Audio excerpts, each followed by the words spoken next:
Hello friends, welcome to our channels masalas kitchen.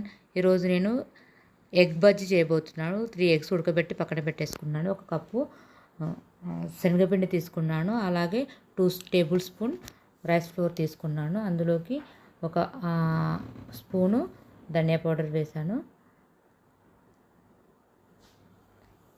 1/2 tea spoon కారం వేసాను.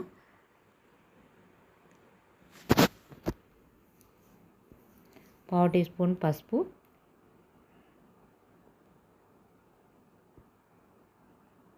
Taste తగినంత salt, పావు టీ స్పూను అల్లం వెల్లుల్లి పేస్ట్ వేసాను.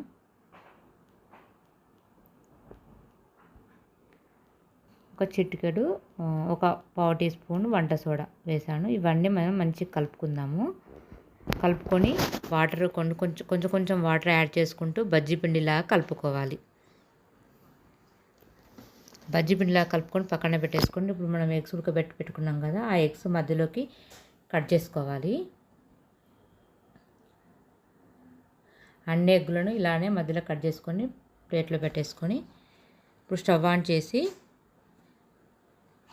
ఇప్పుడు మనము కలుపుకున్న బజ్జీ పిండి ఉంది కదా, పక్కన ఉంది కదా, ఇప్పుడు మనం స్టవ్ ఆన్ చేసుకొని బాండి పెట్టి ఆయిల్ వేసుకుందాము. ఆయిల్ హీట్ అయిన తర్వాత మనం ఈ బజ్జీ పిండిలో ఎగ్ డిప్ చేసి మన ఆయిల్లో వేసేసుకోవాలి. స్పూన్తో వేసుకోవచ్చు, లేకపోతే చేతితోనే వేసుకోవచ్చు.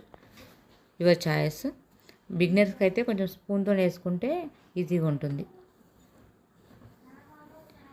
అలాగే ఎగ్ బజ్జీలన్నీ ఆ పిండిలో డిప్ చేసి స్పూన్తో ఆయిల్లో వేసేసుకోవాలి. అంతే. బ్రౌన్ కలర్ వచ్చిన తర్వాత ఇలా బ్రౌన్ కలర్ వచ్చిన తర్వాత గోల్డెన్ బ్రౌన్ కలర్ వచ్చిన తర్వాత ఒక ప్లేట్లోకి తీసేసుకోవాలి. అలాగే అన్నీ ఇలానే చేసుకోవాలి. మళ్ళీ ఇంకో వాయి వేసాను.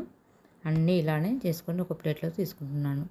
ఎంతో టేస్టీ ఎగ్ బజ్జీ లేదా ఎగ్ బోండా రెడీ. ఇప్పుడు మనము ఎగ్ బోండాను మధ్యలో కట్ చేసి ఆనియన్స్ మసాలా అన్నీ ఇట్లా చేసుకొని పెట్టుకొని తినవచ్చు. చాలా టేస్టీగా బాగుంటుంది. ఇలా చేయండి, ట్రై చేయండి, చాలా బాగుంటుంది ఈ ఎగ్ బజ్జీ. ఈ వీడియో మీకు నచ్చినట్లయితే లైక్ చేయండి, సబ్స్క్రైబ్ చేసుకోండి, షేర్ చేయండి, కామెంట్ చేయడం మర్చిపోకండి. Thanks for watching friends. Bye. Next వీడియోలో కలుద్దాం.